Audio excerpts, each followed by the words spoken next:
threats over and over. President Obama vowing to use his pen and his phone to bypass Congress and take executive action. Now, I'm going to be working with Congress where I can to accomplish this. But I'm also going to act on if Congress is deadlocked. I've got a pen to take executive actions where Congress won't. And I've got a telephone to rally folks around the country on this mission. And tonight, Republican Representative Jim Jordan warning President Obama's executive action on immigration could lead to voter fraud. And the Congressman joins us. Nice to see you, sir. Good to be with you. And in specific, you're pointing to voter fraud in your home state of Ohio, which, of course, is a very important state come 2016. Every 4 years, it's kind of the center of the political universe. Yep. And so it's important that only citizens are participating in our election process.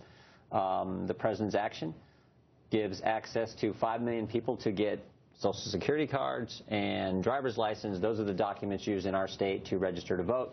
We had our Secretary of State testify today, and he thinks this is a real problem. I mean, you got the potential for 5 million people who now have access to those documents. We already had in Ohio, according to the Secretary's testimony, 291 folks on the voter registration rolls. In the last 15 months, Greta, 70 elections in our state were decided by one vote.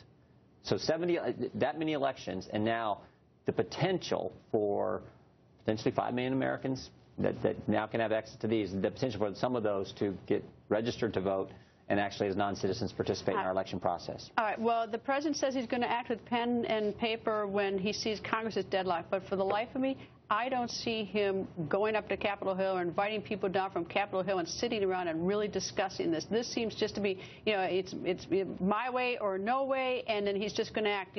There is a little bit to governing than just drawing a line in the sand. I don't know if he's right or he's wrong, but I don't see this. I don't see anyone discussing this. Well, go back to this issue. I asked our Secretary of State and the Secretary of States from around the country in Washington this week for their conference. I asked them today at the hearing, did the president consult you guys? Did he talk to you, Mr. Husted, our Secretary of State in Ohio? Did he talk to your association and say, I'm going to issue this order with my pen?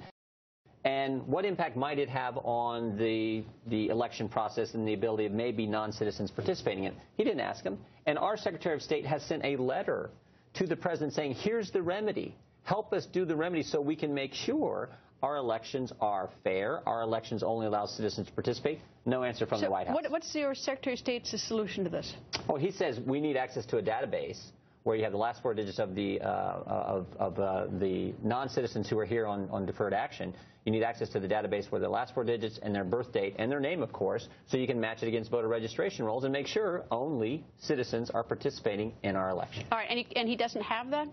No, he doesn't have that information and can't match it up. Okay, you know what the problem is? It's a little bit nutty. I mean, I can be in Abu Dhabi and stick my ATM card in and get $100 out of the money machine, but for some reason we can't seem to figure out what to do about voter registering, and we've got a president who seems unwilling to talk to you about immigration, so we can figure out some sort of strategy so that we can at least streamline this and make sense out of any of this. Yeah, exactly. And remember at the premise here, go back to the start of this. 22 times the president said he couldn't do what he did last November.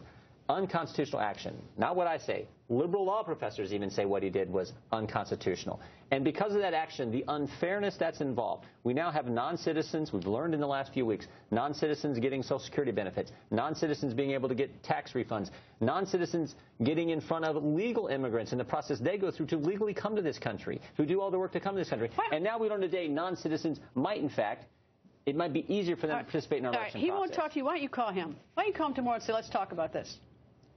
I would love to do that. Our Secretary of State is contacting. We got a letter from our Ohio delegation. I know, but just someone call him. Call him up and say, look, we got to figure this one out. I think we do.